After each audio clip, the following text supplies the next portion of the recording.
you say the path, like what was sort of the Mm, path? How have you taken that? Like, what did mhm. from there? Where is it gone to?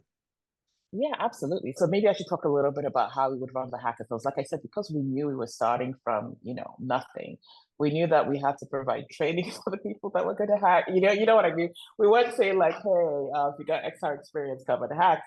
No, we were like, if you want to do, VR, then come. We'll run training sessions beforehand so you can like upskill yourself. And we had some great mentors from Unity who helped out with that. And then it's like, and then you have, your 48 hours to build and all. And that was the approach that we took.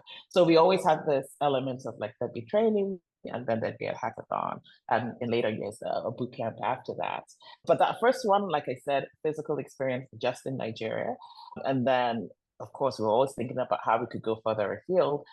By the time we got to the next one, we started collaborating with partners across the continent and we held it in 7 African countries. And then by the time we got to the one after that, the goal was always like, how can we keep expanding? So we planned for 10 African countries. But wouldn't you know it, that third one was happening in 2020, which is, where it Of was like, course. Well, it was just I like, learned quickly because that's when I started teaching at NYU, and people were like, yeah, you can never explain VR or AR without actually putting on the headset. And I was like, no, in yes, fact, I have taught many students about these technologies without actually putting it on their heads because it yeah. wasn't possible.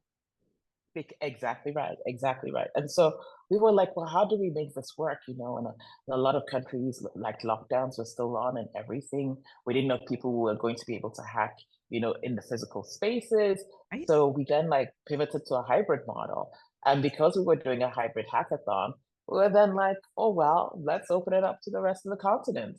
And so from the previous hackathon, where it was 7, in-person physical events in cities, we went to 10 cities across the continent with physical events, but participation in 28 African countries. And then by the time we had come to sort of like the last one, which was in 22, we had physical events in 16 countries. We had 42 African countries take part. So, it's just, we keep on going. We definitely want to be in every single country on the continent. And really for us, it's how can we make sure that people have access, right?